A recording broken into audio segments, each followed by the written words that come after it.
Welcome to this live webinar. I'm very excited today to have you here. We'll talk a lot about your core, about belly push, diastasis rectus, and pressure management for mothers. Right, before we start, I am just going to ask you a couple of things in order to make the most of our time together. I'm going to ask you to mute your audio if you haven't done it already. Keep away from distractions and have a place to take your notes and save your questions for the end. So I will share with you a lot of information about how can you truly change the way you feel about your postnatal belly and entire body. Right, so if you're here, first of all, you're probably struggling to regain your pre-baby abdominal shape or strength, or maybe you're finding hard to lift weights and move your body without feeling of fear of injuries. Maybe you are still looking pregnant, even here as postpartum, which is very common. Or maybe you're just simply confused about which exercise will help you to get back to fitness and strength.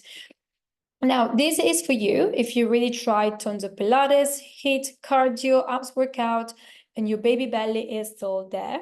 You want to stop being worried about the way you look under your clothes, which sounds superficial, but is incredibly important for confidence. And you want to love your mama life with confidence, strength, energies, and no fear of getting any injuries. Now, my promise with you today, you will learn the difference between abdominal separation and a belly push and how to address them effectively. You will learn about myths, truths, and causes of diastasis rectus, pelvic floor issues, pressure bellies, and hernias.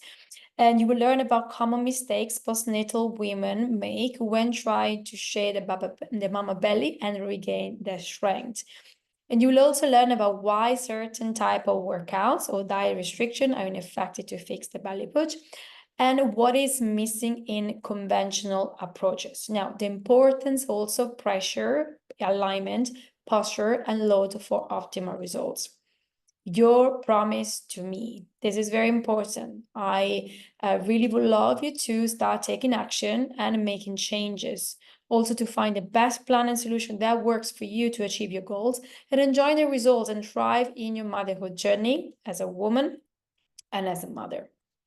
Now, allow me to introduce myself very briefly. I'm Claudia. I am known to empowering mothers throughout their postnatal journey. I absolutely love to do it. And this is literally my main thing, in a sense that I just felt always incredibly fulfilled by helping other moms to get their best results and feel great in life. Now, a little bit of my professional background. I am a holistic musculoskeletal physiotherapist and movement specialist based in London. I run 2 clinics in the UK, in central London. And I was born as a certified clinical Pilates instructor and performance coach. That's the first thing I've started doing, even before becoming a passionate physio. And then after having my kids, I started really loving the women's health and the well-being world. And I'm also a mom of 2 little tornadoes, Sab and Sophia, of 5 and 3-year-old. Right, so my passion for helping mothers to thrive post-babies stems from my own traumatic journey. So filled with a lot of confusion, frustration, as I struggle to find the right path. Right, so tell me let you know a little bit more what I mean by that. So I had a very fit and healthy pregnancy. Everyone was telling me that I would recover very quickly, but that wasn't true.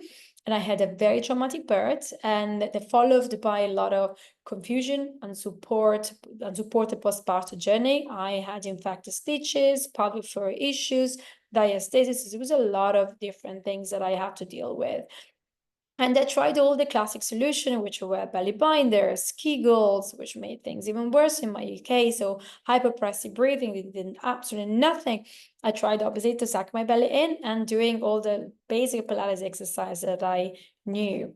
And then the day I jumped into doing pull-ups again, I had a massive setback. I felt horrible, not just from a physical perspective, but also from an emotional perspective, because I thought I did all the right things and I clearly failed. So I decided that that was enough and I have to do something to sort myself out on my own. So I started taking a lot of courses and certification in pregnancy and in the postnatal world. So that was the main thing. But the main thing that worked for me was joining this new knowledge with the knowledge that I had already in my musculoskeletal world, in movement and the sports physiotherapy.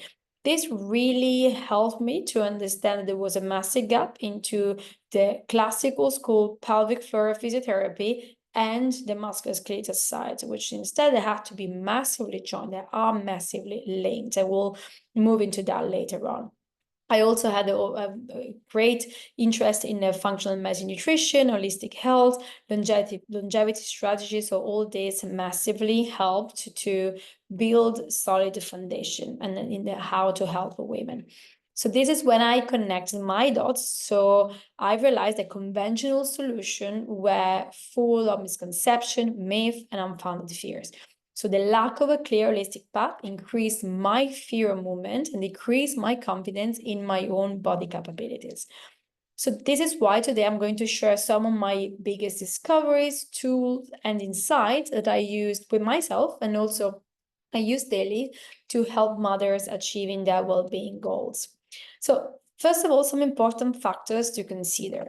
Number one, the dramatic changes your body undergoes to create a baby are reflected into your postpartum belly. So the body doesn't instantly regain the physique after giving, obviously, childbirth, and we all know this, but it's not just an abdominal area, it's the whole entire frame. So this is something that we always need to consider.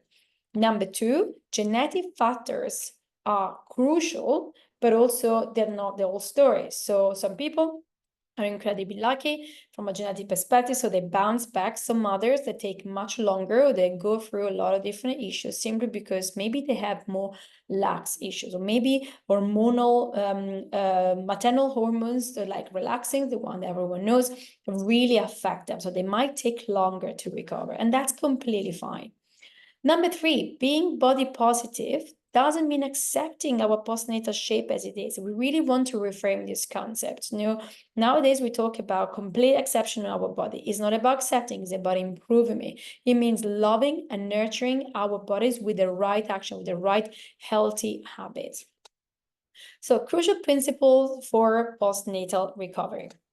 Now, words and beliefs can be more damaging than incorrect exercises. What I mean by that, if you constantly are listening to professionals who are telling you to avoid this, to be careful to that, or maybe you're consulting Dr. Google who tells you to avoid crunches, twisting, and the classic exercises that absolutely are considered as a no, you will constantly live in fear. And if you live in fear, you start thinking that you're injured. And what do injured people do? They stop moving. If you stop moving, you won't achieve your results as quickly as you like and not as well as you like, because you constantly will be in your safe zone. What to do instead? Find a professional who empowers you, not the one to fix you. Someone that gives the right tools to understand your body better. And also strive to be empowered to become a strong, capable, adaptable, and resilient person. As Anthony Lowe, who is a brilliant postnatal physiotherapist and a postnatal specialist and a performance coach, always says, you want to leave your patients with a positive scar concept, not with a negative scar. So you want to learn to become strong, capable, adaptable, and resilient, not just from a physical perspective, but also psychologically and socially. Number two, learn and explore. Don't just execute. You want to learn how to do certain things and why you're doing them, because why? Knowledge is power, and is also the most effective way to build discipline, interest in what you're doing, and motivation. Motivation isn't always there, but if you build a discipline to be there, you will keep doing. You be accountable for yourself. Now, how you build discipline? With interest, which comes from knowledge and understanding. So it's an amazing positive vicious circle. Actually, positive vicious circle. So what to do instead? You want to be mindful of your body parts when exercising and moving. And you want to think about your environment as a giant gym. So everything can become a way to add some extra exercise into your daily activities, maybe movements, or maybe just a way to enhance your body functioning capabilities. Also ask why, or to yourself or to your professional, why are you doing certain exercises? What kind of functional benefits that it has? And explore alternative way to replicate movements or activate your body parts. If something doesn't feel right, you don't want to keep going, maybe try something different. See what kind of experience you have. Also, how matters more than what. It's not about the specific exercise you choose, but it's about how you do it and how you adapt it to yourself. That makes a huge difference into the outcome, the way you're going to achieve the results you want. So what to do? Learn to be mindful. Again, this is exactly what I said before. You want to learn the proper way to do certain exercises for yourself with that specific moment. So seek always professional and personalized advice. No do yourself things, no standard programs. Focus on improving and working on your entire body as a unit rather than isolating individual body parts. Also, number 4, adaptations are important, but not forever, and they vary often for each person. So what I mean by that, long-term avoidance or limitation of certain exercise or daily action can massively slow down your healing process. So you want to adapt certain things, but not avoiding them forever. And also adaptation, adjustment of an exercise cannot be standardized because people are very different. They have different genetic factors, different pre-baby fitness level. Maybe they have some injuries and maybe they have some different lifestyles. So it's very important to think about all these factors and take them into consideration. So what to do instead? Understand which adaptation works best for you, for your situation, for that specific moment.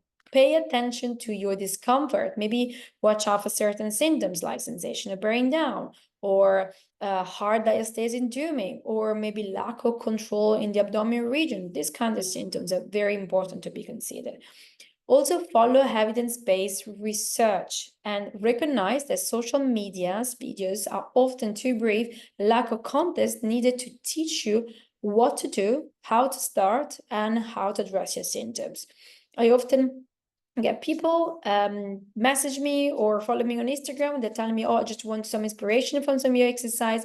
Well, you cannot get inspiration. I mean, you can be inspired by a person, but you cannot be copying certain exercises because they won't be enough to tell you how to progress. So that's very important. You can use it as an inspiration. You don't want to use it as a way to copy exercise, and that's it, because they might not be relevant for you in that specific moment. Number 5, a strong, shaped body requires more than just movement and exercise. It's effective training and movements are very important, as we know, but it's also important to incorporate optimal nutrition and a very healthy lifestyle habit.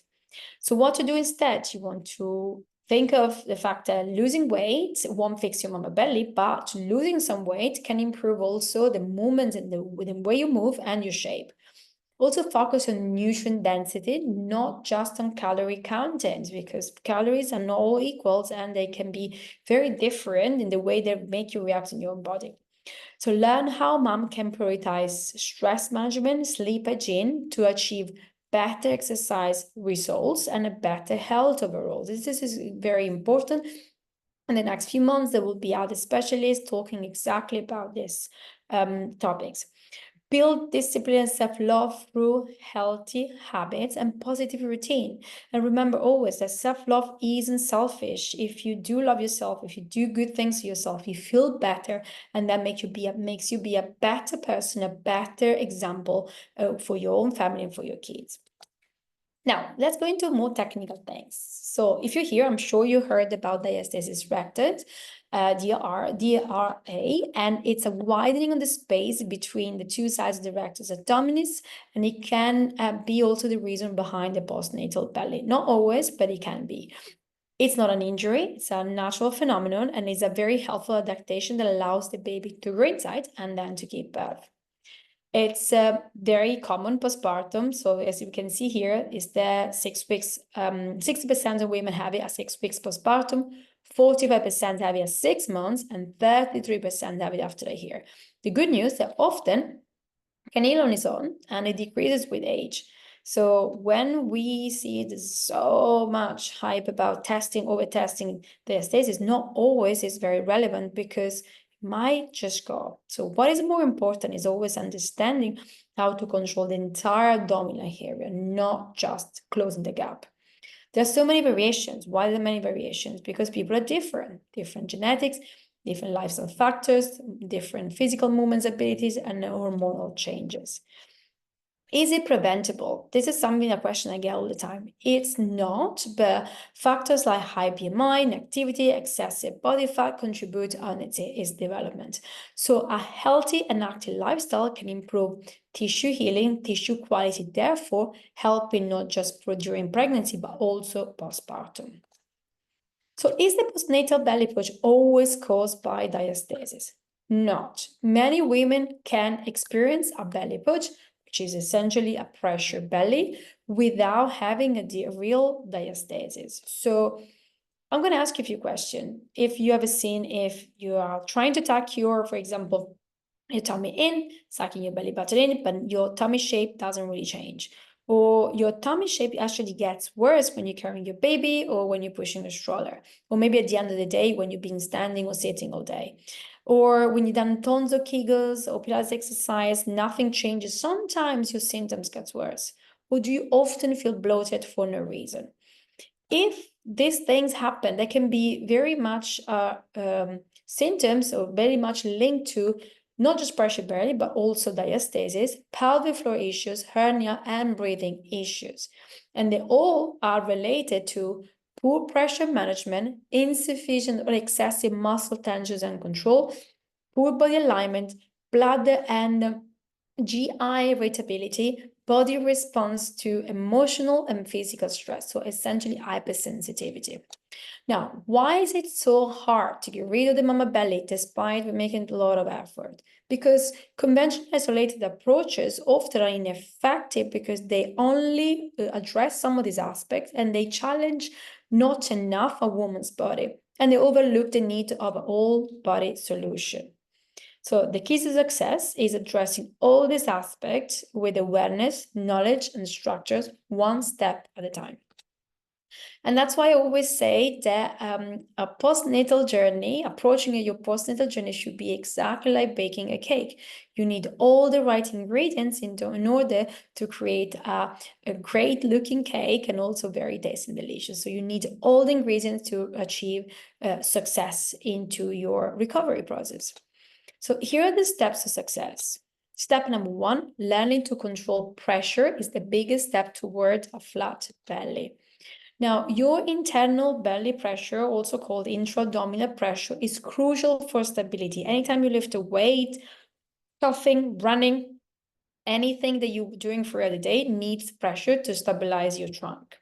Now, if pressure sends in the wrong direction, this can cause other issues that can hinder the healing process. So do not suck your belly button in order to create it, to stabilize it. There are many different strategies that you can use. So learn to spread the pressure in order to adjust your body alignment. And so it's effective to adjust your body alignment and using your breath. So this spreading the pressure is the first thing that you can do to actually improve the way you engage in your core muscles. So these are a long list of common issues that are related to poor pressure management and poor tension management. And you can see also there is diastasis, pressure belly, pelvic organ prolapse, and much more. And here we're talking about your abs, which essentially are the superheroes because they can massively control your pressure belly. So if you have strong abs, you can generate the right amount of tension, and that can make a great job to support your tummy and the whole body as well. Number 2, the right amount of load, tension, and impact are essential to step out of your safe box. What I mean by that, often women are told to avoid certain exercises because they can make things worse. But what if insufficient loading or maybe lack of impact or lack of in general, let's say, activities can reduce the ability for you to build a solid frame, pelvic floor strength, and the rectus abdominis. So there's all the stuff that are needed to truly bridge a gap. So we need more of this and we don't have to avoid it.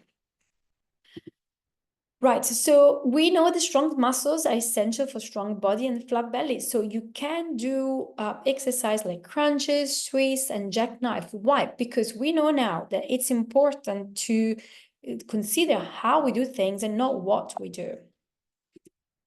So here are the key factors for successful results. Method, how you do certain things. Variability, how many ways you have to execute an exercise. Adaptability, your ability of your body to adapt in all sorts of different situations in order to build resilience. Progression, so you want to build things gradually. Individual factors like genetics, lifestyle, and much more, and understanding. I can't stress enough the importance of you understanding what you're doing. Step 3, improve your posture, do dynamic posture, feet alignment, upper body strength for long-lasting results. Your upper body strength is very linked to developing strong core, back, and belly muscles. So often women do not want to strengthen the upper body because they don't want to bulk up, but then they are going back home and they lift 3 kids, 4 prams, and belly, all sort of shopping bags. So we also need to consider this kind of things. We can't lift 1 kilo at the gym and then just lifting 20 kilos on a day-to-day function. So it's really important to consider that and recognize the importance of building the whole strength, not just on your core, but also on the upper body. So the alignment of your feet is also incredibly important. Why? Because we sit on 2 tripods. The tripods at the base of your feet. 1 point at the big toe, 2nd point under the base of your little toe, and 3rd point right under the calcaneus. We don't evenly distribute the weight on these 3 points on both feet. We tend to drop, so we have flat feet. We tend to overarch, so dropping on the lateral side, and this can create imbalances that are reflecting all the way up to the pelvic floor and abdominal areas and the glutes. So the way we stand on top of our feet is essential in order to build a strong body and a strong frame. And then lastly, your head, shoulders, rib cage alignment affects the way you breathe, and also you load your abdominal region. So it's very important to keep your shoulders backwards, head aligned, and to have this general, like making space in your trunk in order to allow pressure to spread in the correct way, and your abdominal muscles to develop in a very harmonious way as well. So there is also no wrong position, postural technique. There are some positions that are, let's say, more efficient than others in order to improve performance. Step number 4, and the last one, you want to improve your breathing, also to regulate your nervous system and enhance your gut and bladder health. So when to inhale and exhale? This is the classic question. So in some case, most of the time we think about exhaling during the main effort, but sometimes holding your breath is completely fine as well. Sometimes reversing it, depending on if you, for example, have a very tight pelvic floor. Sometimes in order to relax the pelvic floor, we want to just do exactly the opposite to, let's say, allow much more relaxation. So you never know. It really depends on the specific exercise and your specific case. Also, you want to use your breathing to regulate your nervous system, to calm your mind, and to support your gut and bladder function too. So these are all part of your more kind of mindful, holistic approach. So this is all the information I have for you today. Now it's time for you to really take action and start getting the results that you want. And I always say this because time is of essence. It's extremely important not to wait for a long time, because if waiting means that nothing will change. And if nothing changes, nothing changes. So now it's time for you. If you have any thoughts, any specific questions, please let me know. And I will be here happy to answer all your questions.